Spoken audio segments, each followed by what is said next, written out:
여러분 안녕하세요. 전산회계 운용사 2급 실기편입니다. 제3회 모의 문제 중 세 번째 결산 정리 사항에 대한 문제를 풀어보도록 하겠습니다. 문제를 풀기에 앞서서 결산 정리 사항에 대한 내용을 살펴보도록 하겠습니다.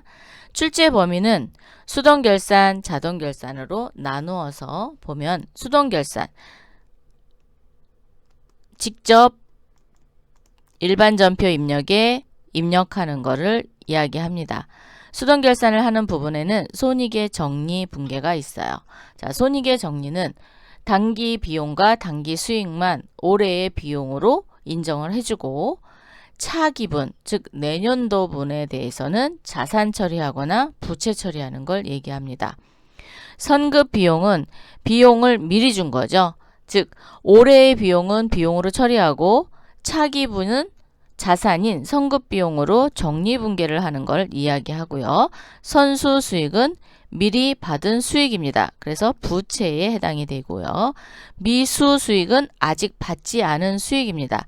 즉 올해 수익으로 받았어야 되는데 거래처가 우리한테 지급을 하지 않은 거예요. 그래서 올해의 수익으로 잡기 위해서 미수수익으로 수정분계합니다. 미수수익은 자산에 해당이 되고요. 미지급 비용은 비용을 올해 지급했어야 되는데 아직 지급하지 않았을 경우에 적립분계입니다. 그래서 미지급 비용은 부채에 해당이 됩니다. 비용자, 수익자가 들어갔다고 해서 수익과 비용으로 인식하시면 안 되고요. 자산, 부채로 인식이 됩니다. 손익의 정리가 끝났으면 이제 소모품에 대한 정리를 합니다. 소모품은 미사용에 대해서는 자산 처리하게끔 되어 있어요. 그래서 소모품 미사용의 정리. 그러면 소모품의 자산명은 그렇죠. 소모품이 됩니다. 그래서 자산으로 처리하는 것. 유가증권의 평가는 유가증권을 내가 구입했을 때 또는 장부가액하고 결산일 현재의 공정가치가 서로 다를 수 있어요. 자, 다른 경우에 그 차액을 평가차익 또는 평가차손 아니면 평가이익, 평가손실로 수정분계하시면 되겠습니다. 그래서 유가증권의 평가, 현금과부족 또는 가지급금, 가수금 이런 임시계정의 정리, 임시계정의 정리 등이 수동결산에 해당이 되고요. 자동결산은 결산자료 입력을 통해서 자동으로 전표를 생성시키는 결산을 말합니다. 자, 자동결산에는 어떤 것들이 있냐면 비유동 자산의 감가상각비 계상, 즉 고정자산 등록이 되어 있는 모든 비유동 자산에 대해서 여기에서의 비유동 자산은 유형자산과 무형자산이 해당이 됩니다. 유형자산과 무형자산에 대한 감가상각비를 총괄로 볼 수 있는 원가경비별 감가상각 명세서를 통해서 결산자료 입력에 옮겨서 자동 생성시키는 걸 이야기하고요. 매출채권 대손충당금 설정. 매출채권은 외상매출금과 받으러옴이 있죠. 외상매출금과 받으러옴은 받지 못할 거를 예상을 해서 대손충당금을 설정을 합니다. 이 설정되는 거를 결산에 반영할 때 사용하는 거고요. 상품 매출원가 계산. 재고자산 수불부를 통해서 마감을 해서 재고자산 명세서에 있는 상품에 대한 기말재고액을 산출해내서 결산자료 입력을 통해 자동 결산시키는 걸 이야기합니다. 출제 문항은 총 7문항이 되겠습니다. 수동결산이 4문항, 자동결산이 3문항입니다. 점수는 각 4점, 28점을 획득할 수 있는 문제가 되겠습니다. 프로그램에서 활용하는 메뉴는 일반 전표 입력, 수동결산은 일반 전표 입력을 몽땅 다 사용을 하고요. 자동결산은 결산자료 입력을 활용을 하는데 이때 결산자료 입력에 집어넣어야 할 데이터 있죠. 그 데이터는 비유동 감가상각비는 원가경비별 감가상각 명세서에 나와 있는 단기상각비를 활용하시면 되겠고요. 합계잔액 시산표에 있는 잔액 있죠. 요 잔액은 그렇죠. 매출채권 대손충당금 설정할 때 활용하시면 되겠습니다. 재고자산 수불부와 재고자산 명세서는 상품 매출원가를 구할 때 활용하시는 메뉴가 되겠습니다. 그럼 몽땅 다 하고 결산자료 입력해서 전표 추가 이렇게 하시면 결산이 완료됩니다. 이때 주의할 사항이 있어요. 제일 첫 번째, 수동결산을 먼저 입력하셔야 됩니다. 어디에? 일반전표 입력에 직접 입력하신 후 자동결산을 결산자료 입력 메뉴를 열어서 입력을 합니다. 각 란에 입력을 다 하시고 나서 반드시 전표 추가 요거를 클릭을 안 하시면 세 문제가 틀리게 됩니다. 그래서 반드시 전표 추가 얘는 별표 해놔야 돼요. 중요합니다. 클릭하고 자동 전표를 생성시킵니다. 생성을 시키면 시켰는지 봐야 되잖아요. 어디 가서 일반 전표 입력 메뉴에 가셔서 자동 생성된 전표를 12월 31일자로 조회해서 확인하는 작업까지 완벽하게 하시면 충분히 획득하실 수 있는 문제가 되겠습니다. 그럼 문제 풀어보도록 하겠습니다. 교재는 228페이지가 되겠습니다. 문제 3. 다음 기말 12월 31일 결산 정리 사항을 회계 처리하고 마감하시오. 자, 회계 처리하도록 할게요. 수동 결산인지 자동 결산인지 먼저 구분을 하고 그 다음에 문제를 풀면 됩니다. 첫 번째 문항입니다. 결산일 현재 소모품 미사용액은 15만 원이다. 자, 소모품을 재고조사했더니 사용하지 않은 게 15만 원이 있대요. 그럼 우리 회사가 처음에 구입할 때 비용으로 처리했는지 아니면 자산으로 처리했는지를 먼저 봐야 되겠죠. 그래서 합계잔액시산표 먼저 보도록 하겠습니다. 회계 모듈에 합계잔액시산표 클릭 12월 31일로 조회해 주시고요. 자, 재고자산 쪽에 없고요. 밑으로 내리시면 판매비와 관리비에 소모품비가 50만 원 있네요. 이 중 사용하지 않은 게 15만 원이랍니다. 그러면 미사용액만큼만 자산 처리하면 되겠죠? 자산 처리. 그러면 자산명은 소모품이 되겠습니다. 자, 직접 입력해야 되니까 수동결산입니다. 그래서 수동결산 하도록 할게요. 회계 모듈에 일반 전표 입력 클릭 12월 31일 차변에 소모품입니다. 금액은 15만 원. 대변에 소모품비 15만 원. 자, 그래서 수동결산 첫 번째 거 했고요. 두 번째 문항입니다. 결산일 현재 종업원의 퇴직급여 추계액은 1,000만 원이다. 결산자료 입력을 통해서 우리가 퇴직급여 충당 부채를 설정하도록 할 거예요. 그래서 얘는 자동결산 하겠습니다. 자, 그럼 여기다 자동결산. 그러면 수동결산을 모두 다 풀은 다음에 그 다음에 자동결산 하도록 할게요. 세 번째 문항입니다. 2021년 한국거래소에서 10월 1일 매입한 주식회사 강원랜드의 주식 공정가치는 700만 원이다. 아, 10월 1일 날 매입했대요. 자, 그럼 일반 전표 입력 10월 1일로 조회 한번 해보겠습니다. 장부 가치가 얼마인지. 자, 기타 포괄 손익 공정가치 측정 금융자산 비유동이네요. 500만 원입니다. 500만 원짜리에 강원랜드 주식이 700만 원이 됐대요. 그러면 200만 원만큼 이익을 받죠. 그래서 평가 이익으로 처리하도록 하겠습니다. 수동결산 일반 전표 입력에 해야죠. 그래서 200만 원만큼만 평가 이익으로 잡도록 하겠습니다. 일반 전표 입력 12월 31일로 오시고요. 차변에 기타 포괄 손익 공정가치 측정 금융자산의 비유동입니다. 클릭. 금액은 200만 원만큼 증가시켜 주시고요. 대변에 기타 포괄 손익 공정가치 측정 금융자산 평가이익이 되겠습니다. 밑으로 내리시면 981번에 기타 포괄 손익 공정가치 측정 금융자산 평가이익이 있습니다. 자, 클릭. 200만 원. 자, 이렇게 하셔야 되는데 여기서 하나 또 보고 가셔야 될 게 혹시 작년도에 기타 포괄 손익 공정가치 측정 금융자산이 있으면 빼고 나머지를 처리해야 되는데 10월 1일 날 매입했어요. 그래서 이익으로 몽땅 잡도록 하겠습니다. 4번 문항입니다. 메토르사의 수출하고 미회수된 외화, 외상 매출금에 대하여 평가하다. 수출 시는 1,400원이었고요. 1달러당. 결산 시 기준 환율은 1달러당 1,500원이다. 그럼 1,400원짜리가 1,500원, 즉 100원만큼 이익을 받죠.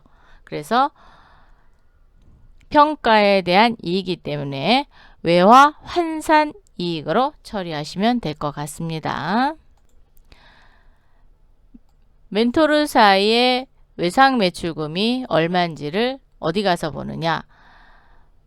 거래처 원장에 가셔서 보셔도 되고요. 아니면 학계잔액시산표를 열어서 보셔도 됩니다. 자, 학계잔액시산표 한번 볼까요?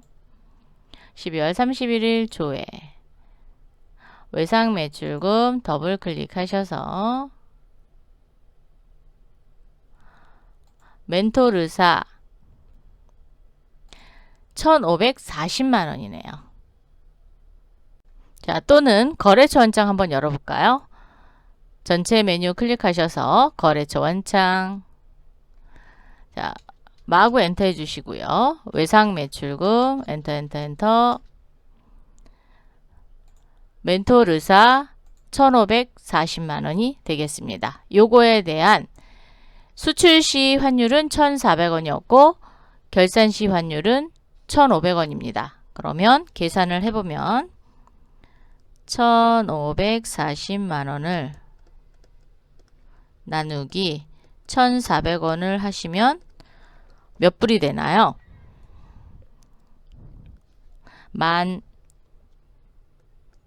11,000불이 되죠? 즉 11,000달러입니다. 자, 11,000달러 곱하기 1,400원 받을 걸 1,500원 받을 거예요. 그러면 100원만큼 환산이익이 생기죠.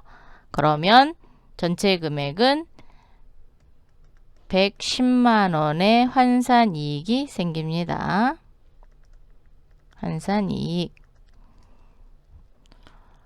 그럼 일반 전표에 오셔서 12월 31일 차변에 외상 매출금이 그만큼 늘어납니다. 자, 외상 매출금은 멘트로사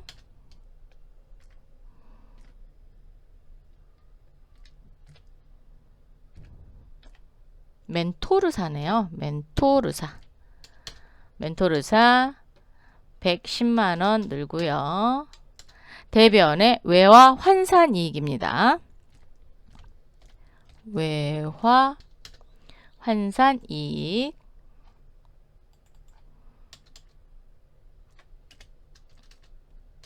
110만원 되겠습니다. 외화성 화폐 자산에 대해서는 외화를 평가를 합니다. 그래서 기준 환율로 평가를 해서 환산이익 또는 환산 손실을 잡아 놓으시면 될 것 같습니다. 그래서 수동 결산했어요.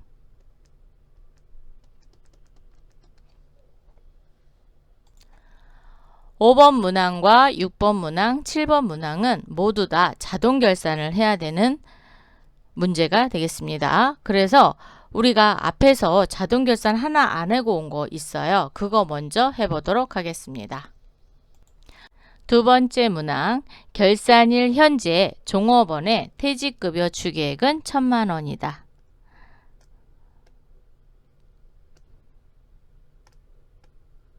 그러면 퇴직급여 충당 부채를 1,000만 원 설정한다라는 거죠.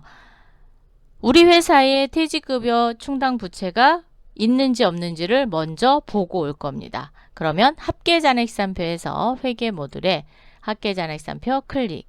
12월 31일로 조회 버튼 눌러서 비유동 부채로 오세요. 자, 비유동 부채에 퇴직급여 부채가 170만 원이 있네요. 자, 1000만 원에서 그럼 170만 원을 뺍니다.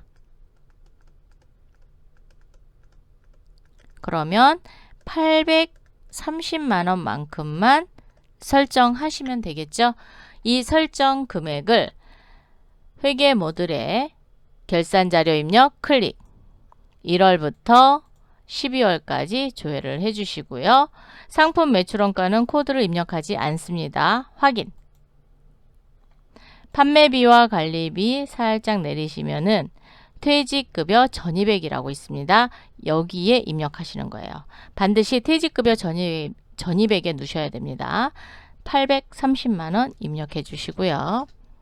그러면 830만 원이 분계가 되면서 퇴직급여 부채가 1000만 원이 누적이 될 거예요. 이렇게 입력해 봤습니다. 다섯 번째 문항입니다. 매출채권 잔액에 대하여 1%의 대손충당금을 설정하다. 매출채권은 외상매출금과 바드러움이죠. 각각의 잔액의 설정률을 곱합니다. 그리고 보충법이기 때문에 대손충당금 잔액이 있다. 그러면 빼주셔야 되죠.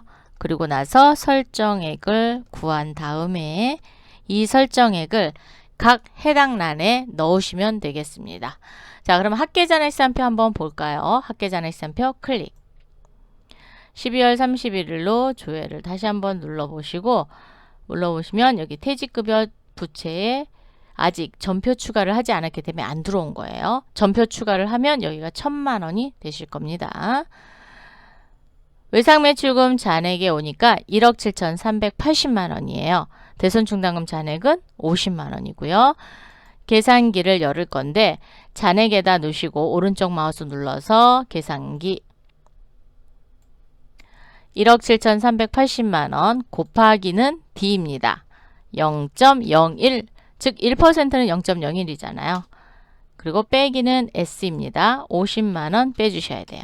그럼 설정액은 123만 8천 원입니다. 계산기를 그대로 둔 상태에서 결산자료 입력 클릭합니다. 클릭하시고 대손상각의 외상매출금을 클릭을 하면 요 란에다가 입력을 하시면 됩니다. 얼마를? 123만 8천 원. 계산기에 나와 있는 금액을 그대로 넣어주세요. 계산기는 사용을 다 했습니다. 그래서 종료를 하시고 이번에는 바드러움의 대손충당금을 설정하러 갈게요. 합계잔액상표 클릭. 바드러움의 3천만 원인데 대손충당금 잔액이 없습니다. 그러면 3천만 원의 1%, 공 2개 지우는 거죠. 공 2개 지우면 30만 원입니다. 결산자료 입력에 오셔서 바드러움에 30만 원 넣어주시면 되겠습니다. 여섯 번째 문항입니다. 모든 비유동자산. 자, 모든 비유동자산은 유형자산과 무형자산을 이야기하고요. 감가상각을 계산하겠습니다. 감가상각을 계산을 하실 때 원가 경비별 감가상각 명세서를 참고하여 단기상각비를 그대로 넣으시면 됩니다. 자, 회계 모듈을 오셔서 고정자산 등록에 원가 경비별 감가상각 명세서 클릭. 유형자산 총괄에다 놓으시고 조회를 합니다. 그러면 건물이 1500, 비품이 두 가지네요. 정률법과 정액법 서로 상각 방법이 틀려서 이렇게 나눠져서 나온 겁니다. 단기상각비인 1500만 원을 컨트롤 C 하세요. 컨트롤 C. 결산자료 입력에 오셔서 판매비와 관리비를 살짝 내리셔야 돼요. 너무 많이 가면 안 돼요. 감가상각비 건물란에 컨트롤 V.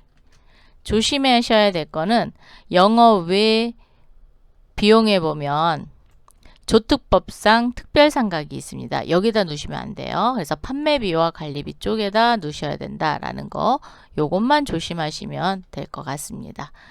차량원 방구는 없었고 비품이 있었어요. 원가 경비별 감가상각 명세서 클릭. 비품이 90만 2천원과 12만 원이죠. 자, 계산기 눌러서 90만 2천원 더하기 12만 원. 그러면 102만 2천원이죠. 결산자료 입력 클릭. 비품란에 여기 비품란이죠. 102만 2천원 넣어주시면 될 것 같습니다. 계산기 종료시켜 주시고요. 7번째 문항입니다. 기말 상품 재고액을 입력하고 결산 처리하다. 단, 재고평가는 선의선출법으로 한다. 자, 선의선출법이 중요하겠죠.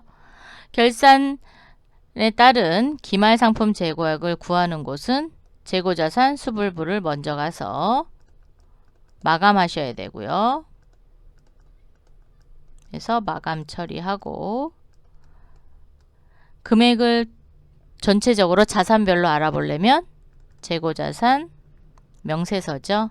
자, 명세서 가서 금액을 알아갖고 결산자료 입력에 반영하시면 되겠습니다. 물류관리로 오시고요.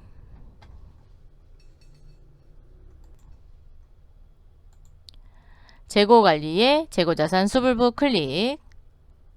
마구 엔터 해주세요. 우리 회사에 가지고 있는 재고자산은 다 띄워야 됩니다. 그래서 마구 엔터 해주시고 기능모음을 열어서 재고평가는 선의선출법이니까 평가방법 클릭해서 선의선출법 확인하시면 됩니다. 그런 후 마감 단추를 눌러서 건건히 하겠다. 그럼 마감 누르시면 되고요. 일괄적으로 다 하겠다. 그럼 일괄 마감 누릅니다. 나머지에 대해서는 체크 안 하셔도 돼요. 이미 체크가 되어 있어요. 그래서 요거를 가지고 할게요.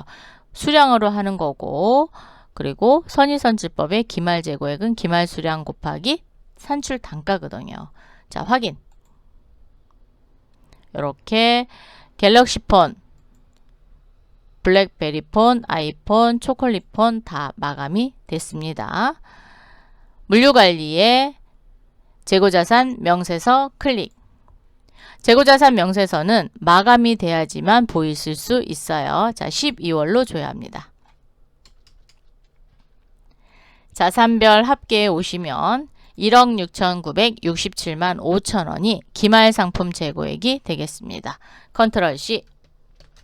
복사를 하셔서 결산자료 입력에 상단으로 오시면 상품 매출원가 구하는 공식 밑에 기말상품 재고액 란에 컨트롤 V 해서 1억 6,967만 5천원이고요. 상품 매출원가는 1억 5,832만 5천원이 되겠습니다. 자, 이렇게 해서 자동 결산을 다 입력하고 나면 반드시 전표 추가. 예. 확인. 회계 모듈에 오셔서 일반 전표 입력 12월 31일로 조회를 누르시면 상품 매출원가 1억 5,832만 5천원, 퇴직급여 830, 감가상각비는 건물, 비품에 대해서 했고요. 대손상각비, 대손중단금 설정했습니다. 이렇게 해서 이번 시간에 제3회 모의 문제 중 세 번째 결산 정리사항 7문항을 모두 풀어봤습니다. 다음 시간에 또 만나요. 감사합니다.